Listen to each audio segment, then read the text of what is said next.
Уважаеми колеги, земеделци и агрономи, аз съм Радостина Жекова, председател на Добруджанския съюз на зърнопроизводителите, част от Националната асоциация на зърнопроизводителите. Днес сме в землището на село Гишаново, където стартираме проекта Пътят на пшеницата.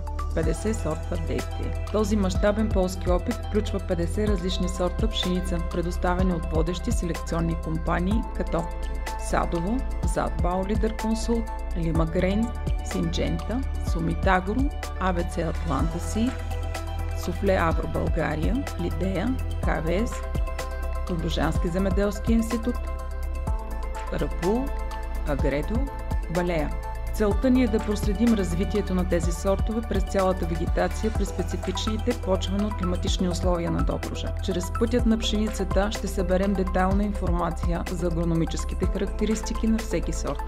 Устойчивост на болести, студоустойчивост, потенциал за добив и качество на зърно. Вярваме, че тези данни ще бъдат ценни за вас при вземането на информирани решения във вашите стопанства.